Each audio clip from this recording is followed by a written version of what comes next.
Hello guys and dolls, welcome back. Today I'm going to be sharing with you this really bold makeup tutorial. I know it's like kind of crazy, I haven't done anything like this in a while. This is Cora getting kooky. This is what happens when I just kind of sit down and play with makeup. So I hope that you guys enjoy this. I just kind of wanted to play around with some stuff. I wanted to show you guys a way to use some of the shadows in the Lorac Pro 2 palette in a less neutral type kind of way. Granted, I did use other things in the lashes and that, you know, other things are contributing to this looking a little bit more pow.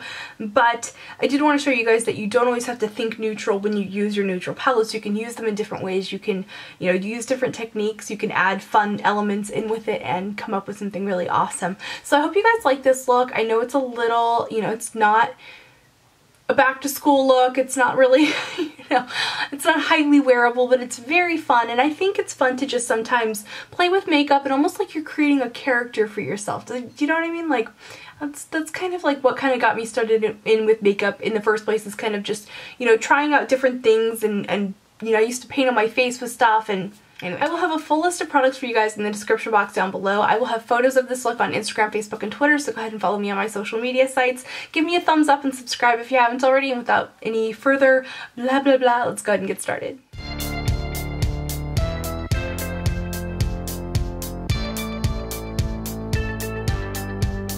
Okay, so I actually just tried this look, and so my upper eyelid is kind of stained a little bit. So I'm just gonna go over that with a little bit of this Milani Shadow Eyes pencil. I'm going to be using another like shadow stick pencil on the bottom part of my lid, and I don't want to double up because I find that it would be kind of drying if I were to do that. In fact, it's kind of spilling over on the bottom lid anyway, so whatever. So now I'm going to use this new pencil from Makeup Forever. This is the Aquamatic. This is like a twist up shadow pencil type thing. It's waterproof. It actually reminds me a lot of shade sticks, if you guys remember those from MAC. And I'm just going to really draw this along the whole ball of my eye. I'm using the bone as, you know, the guideline for where to draw the line or draw the half moon shape. I'm just going to do one coat of this, make sure it's nice and even. Okay, so now I'm going to take this pencil from Too Faced. This is called Perfect Navy. And I'm going to begin to draw out my cut crease. Again, I'm using my bone as a guideline because you see we're just taking that right on the outside of it. And take a small synthetic brush and just blend that out. I'm going to blend it from the outside in and then, or from the inside out and then the outside in. You get the point. Do as I do, not as I say. Once I have that mapped out, I'm going to pick up Navy from the Lorac Pro 2 palette. Pat that over where we have the liner. Having the liner down, not just doing the shadow, makes the color definition much sharper. Creates more of a contrast. It's going to make the color deeper, and it just kind of gives you like a little bit of a textural barrier, apparently that's hard to pronounce. Anyway, and it makes it so that the two don't mesh together too much. And then what I'm doing now is I'm just sort of patting out the edge there to make it a little softer, and so that when I go to blend, it's not going to be trying to blend away a harsh edge.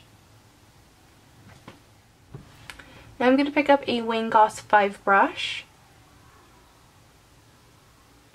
I'm just rocking that in my socket line, smushing the color together, and I'm also going to start to blend that out. It's a little funny here on the inner part, but we'll fix that in a minute. I'm going to pick up a little bit more of Navy. Soften that. Bring the color out and up.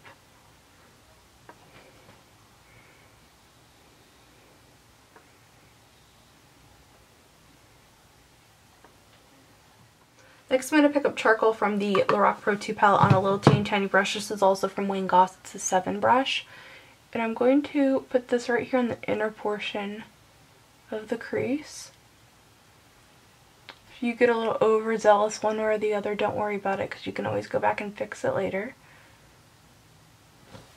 In fact, I'm going to take a little Q-tip. Now for the outer corner, I'm going to bring it back old school and use some tape.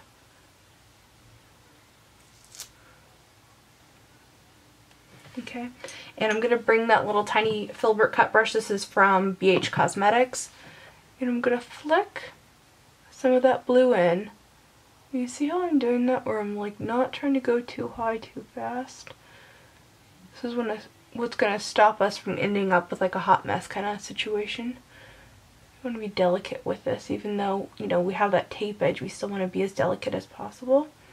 And then once that curve starts meeting the outer edge here on top, I'm going to start bringing it in. I'm going to go ahead and take the tape away.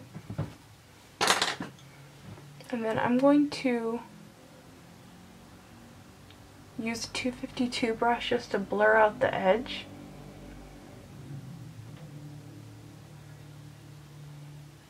See how well that works? So I'm using a 239 and I'm picking up Walk of Shame eyeshadow from Urban Decay. And I'm going to place that as my highlight. And I'm also going to kind of run it along the edge of the blue in the outer corner and also the gray in the inner corner to give them a nice like blurred out look. I'm going to come back with that same 252.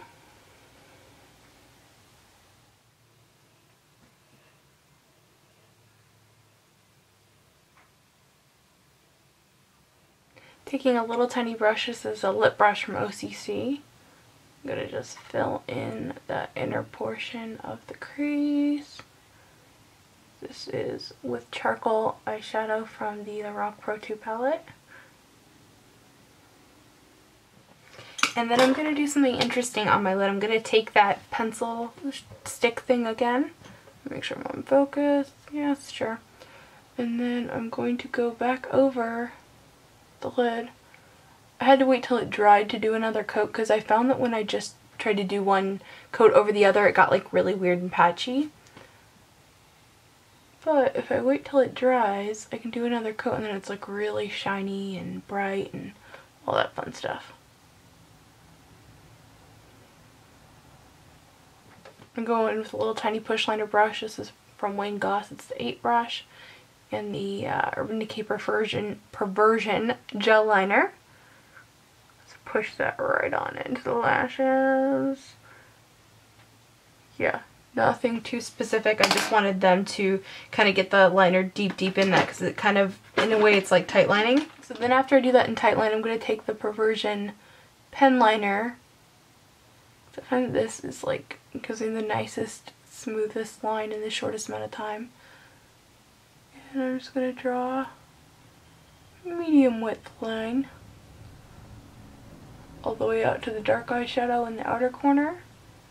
I'm going to make those meet. And then make it match from the inner corner out towards that. And if you need to, like, round this out to make it a little less awkward, just take your liner and... Okay, so I am so sorry. I just had like a freaking makeup meltdown where I almost didn't finish this tutorial, but I'm a trooper and I'm going to make it happen for you. So what I did is I put ultraviolet liner on this bottom edge here and the bottom lash line, whatever. It won't stick really very well in my inner or on my outer corner here. It's like, and this side I can't, so we're just gonna, yeah. Anyway, then in the inner rim I'm taking a Stila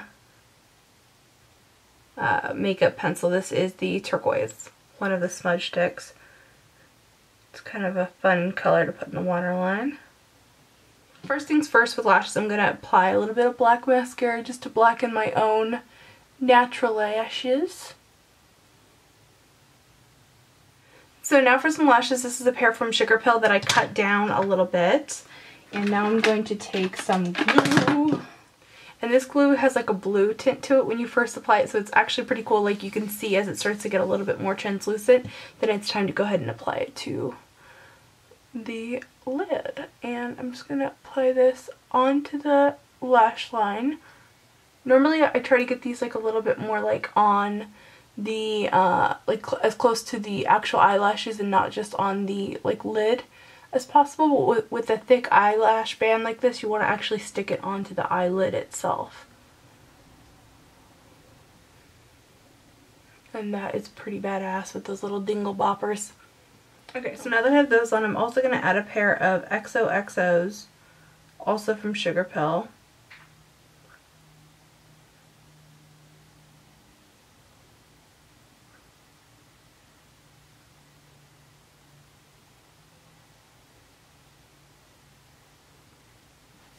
And that I kind of feel like gives the eye a little bit of almost like a flower look.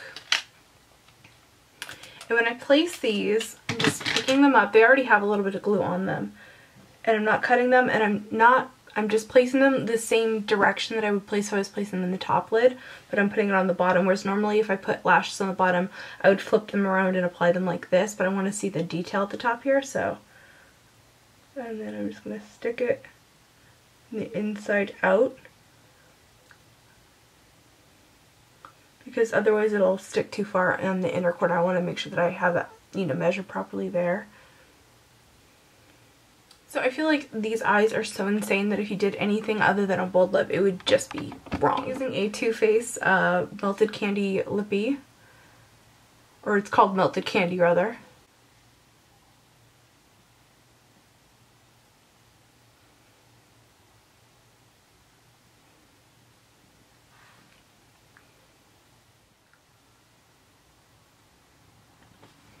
So there you go, that is a very wackadoo look. I know I haven't done anything really bold or crazy in a really long time, so I thought it would be fun to just kind of get out of the, out of the norm, out of the everyday kind of stuff. And it was kind of fun to use the Lorac Pro 2 palette, because this is kind of, people see this as neutral, but you can definitely use it for a more exciting thing. Obviously, I pulled in other elements to make it, but just don't be limited by, oh, it's a neutral palette, I can only do neutral things with it. Obviously not. So anyway, I will see you guys in my next video, and remember to just be yourself. See you, bye.